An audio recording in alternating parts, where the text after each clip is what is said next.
छू लेने वाली कहानी। आज मैं आप लोगों को एक ऐसे कहानी बता रहा हूँ जिसको सुनकर आप लोगों को बहुत कुछ सीखने को मिलता है। मनोज और सरिता की बहुत ही अच्छी दोस्ती थी और दोनों हमेशा कुछ न कुछ किया करते थे। अभी दोनों अपने कॉलेज में पढ़ाई कर रहे हैं। एक दिन की बात है, दोनों कॉलेज से आ रहे थे, तभी उनको एक बहुत ही बूढ़ा आदमी दिखाई दिया।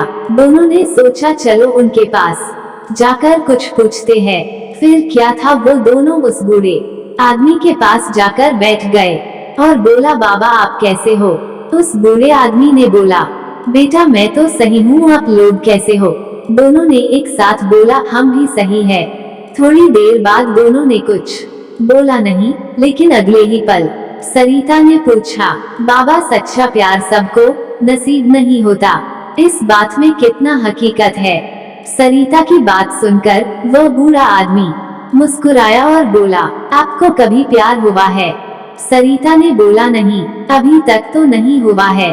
फिर उस बूढ़े आदमी ने बोला, यहाँ पास में एक बहुत बड़ा फूलों का बगीचा है, आप दोनों लोग जाओ, जो फूल सबसे सुंदर लगे आप उसको तोड़कर लेकर आओ। फिर क्या था, दोनों दोस्तों ने बाबा की बात मानकर फूलों के बगीचा में जाने का मन बना ही लिया। कुछ टाइम और बीता। जब दोनों फूल के बगीचा में पहुंच गई तो बहुत सारे फूल थे।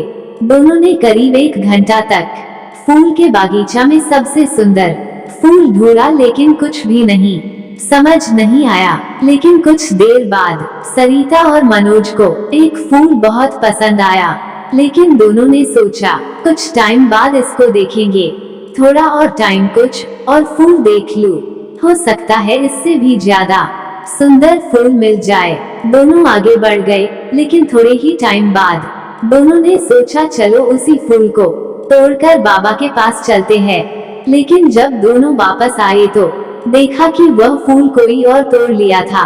दोनों दोस्त बहुत ही निराश होकर उस बूढ़े आदमी के पास गई और बोला, बाबा हमको बहुत लंबे टाइम के बाद एक फूल पसंद आया, लेकिन उसको कोई और तोड़ ले गया। उनकी बात सुनकर वह बूढ़ा आदमी हंसने लगा और बोला, बेटा यही प्यार का हकीकत है, जो सामने होता है उसकी कदर नहीं होती, और जब हम वापस आते हैं तो वो भी नहीं मिलता है। इसलिए सच्चा प्यार बहुत लोगों को नसीब नहीं होता है। दोस्तों, इस दिल छू लेने वाली कहानी से हम लोगों को यही सीख मिलता है कि जो पास है उसकी कदर करना सीखो। धन्यवाद। यह कहानी आपको अच्छी लगी हो तो मेरे चैनल को सब्सक्राइब करें और लाइक